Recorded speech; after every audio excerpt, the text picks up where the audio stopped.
অন্যের প্রতি soft corner, অন্যের প্রতি দয়া, অনুকম্পা, হেল্পিং হ্যান্ড, হেল্প করার মানসিকতা, অন্যের দুঃখে কাদা, এই ইহসানকে যারা মেনটেন করে জীবনের সব কাজে, আল্লাহ তাদেরকে বড্ড ভালোবাসে।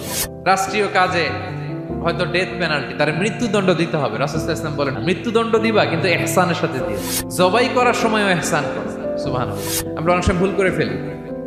আমরা গরু শোয়ানোর পরে এই রশি কোথায়, এই ছুরি কোথায়, এই কষাই কোথায়, এই যে 7 জনের নামে জবাই হবে এদের নাম কোথায়, গরুটাকে আমরা কষ্ট দিচ্ছি। রাসূল সাল্লাল্লাহু আলাইহি ওয়াসাল্লাম বলে না, মুমিনের প্রতিটি কাজে ইহসানের পরশ থাকে।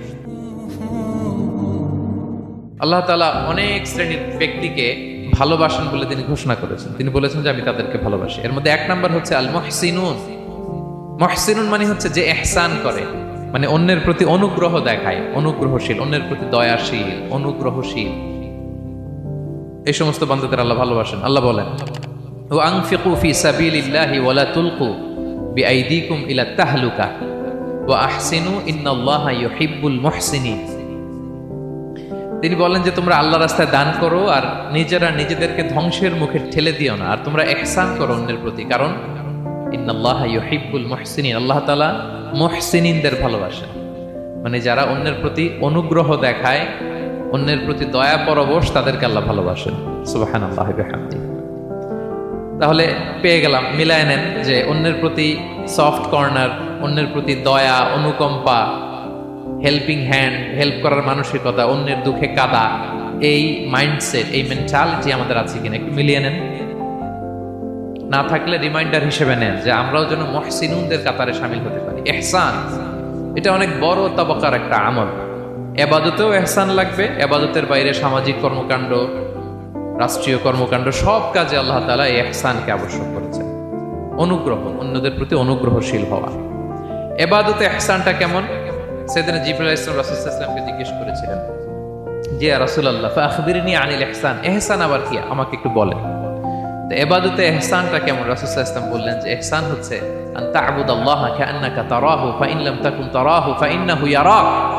তুমি এমন ভাবে ইবাদত করবে, তুমি ভাববে যে তুমি আল্লাহকে দেখছো, তুমি আল্লাহকে দেখে দেখে ইবাদত করতেছো, এরকম ভাবো না একটু। আর এটা ভাবতে যদি কষ্ট হয়, অন্তত এতটুকু তো ভাবো যে আল্লাহ তোমায় দেখছেন। এতটুকু ভাবা যাবে না? আমরা যখন নামাজ পড়ি, আমাদের প্রত্যেকটা সালাতের মুহূর্তে আমাদের এটা ভাবতে হবে যে আল্লাহ তাআলা কিন্তু আমাকে দেখছেন। এই যে আমি ফিসফিস করে সুবহানা রাব্বিয়াল আলা পড়ি, সুবহানা রাব্বিয়াল আযীম পড়ি, আমি তাসবিহ পড়ি, আমার রুকু সেজদা সবকিছু আমার আল্লাহ দেখছেন। এই সেন্স, এই অনুভূতি যদি আপনার মধ্যে থাকে, এটাই হচ্ছে ইবাদতের ইহসান। আর ইবাদত ছাড়া আমাদের দৈনন্দিন কাজ, পারিবারিক কাজ, সামাজিক কাজ, এই সমস্ত কাজেও কিন্তু আল্লাহ তাআলা ইহসানকে আবশ্যক করেছেন। প্রিয় ভাই এবং বোনেরা, অন্যের প্রতি অনুগ্রহ করাটাকে তিনি কি করেছেন? আবশ্যক করেছেন। একটা ছোট্ট হাদিস শুনি।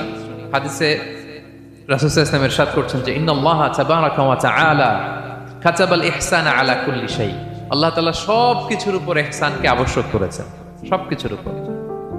মুমিনের সব কাজে ইহসান থাকতে হবে, অন্যের প্রতি অনুগ্রহের পরশ থাকতে হবে।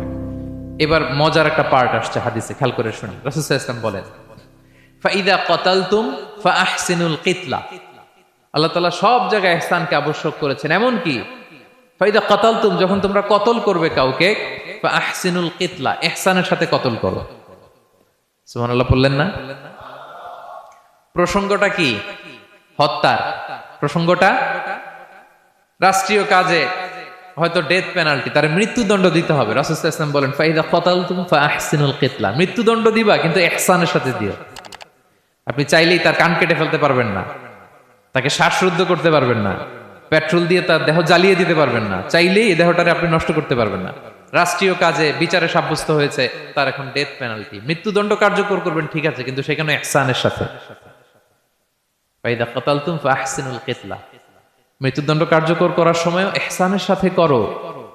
ওয়া ইদা যাবাহতুম ফাআহসিনুয যাবাহা, জবাই করার সময় ইহসান করো। সুবহানাল্লাহ। করতেছি জবাই, করতেছি কি? কিন্তু মেরে ফেলতেছি প্রাণীটাকে খাওয়ার জন্য। স্লটারিং, লিটারালি আমি ছুরি চালাচ্ছি ওর গলায়, ফিনকি দিয়ে রক্ত বেরোবে এখনই, মেরে ফেলতেছি। কিন্তু যা মনে চায় আপনি কোপাতে পারবেন? কুরবানির পশুকে কষ্ট দিতে পারবেন না। আমরা এই ভুলটা করি। রাসূল সাল্লাল্লাহু আলাইহি ওয়াসাল্লাম দেখেন আরো স্পেসিফিক করে বলছেন যে ওয়ালিউহিদ্দা আহাদুকুম শাফরাতাহু ওয়ালিউরিহ যাবিহাতাহু, তোমরা জবাইয়ের সময় তোমাদের ছুরিটাকে ধার করে নিও, যাতে করে প্রাণীটা কম কষ্ট পায়। সুবহানাল্লাহ। আমরা অনেক সময় ভুল করে ফেলি। আমরা গরু শোয়ানোর পরে এই রশি কোথায়, এই ছুরি কোথায়, এই কষাই কোথায়, এই যে 7 জনের নামে জবাই হবে এদের নাম কোথায়, গরুটাকে আমরা কষ্ট দিচ্ছি। রাসূল সাল্লাল্লাহু আলাইহি ওয়াসাল্লাম বলে না, মুমিনের প্রতিটি কাজে ইহসানের পরশ থাকে। তারা প্রাণী জবাই করবে ঠিকই খাওয়ার জন্য, কিন্তু এখানেও ইহসান করতে হবে, ঠিক কিনা? তারা মৃত্যুদণ্ড কার্যকর করবে, ডেথ পেনাল্টি রাষ্ট্রীয় আইনে, কিন্তু যেমন মনে চায় তেমন করা যাবে না। ওইখানেও ইহসান রাখার দরকার আছে না নাই? প্রিয় ভাইয়েরা, এই ইহসানকে যারা মেনটেন করে জীবনের সব কাজে, আল্লাহ তাদেরকে বড্ড ভালোবাসে, বড্ড পছন্দ করে। সো আমরা যেন সবাই সবার প্রতি ইহসান করি। স্বামী স্ত্রীর প্রতি ইহসান করুন, স্ত্রী স্বামীর প্রতি ইহসান করুন, বাবা সন্তানের প্রতি, সন্তান বাবার প্রতি, পরিবারের সকল সদস্যদের প্রতি ইহসান করুন, কর্মচারীদের প্রতি ইহসান করুন, সহকর্মীদের প্রতি ইহসান করুন। মুমিন জীবনের প্রতিটি কাজে ইহসানের পরশ থাকবে, কারণ ইন্নাল্লাহা ইউহিব্বুল মুহসিনিন। আল্লাহ তাআলা মুহসিনদের, যারা অন্যদের প্রতি অনুগ্রহ দেখায়, তাদেরকে বড্ড ভালোবাসেন। Be a part of our vision to listen and share the khair.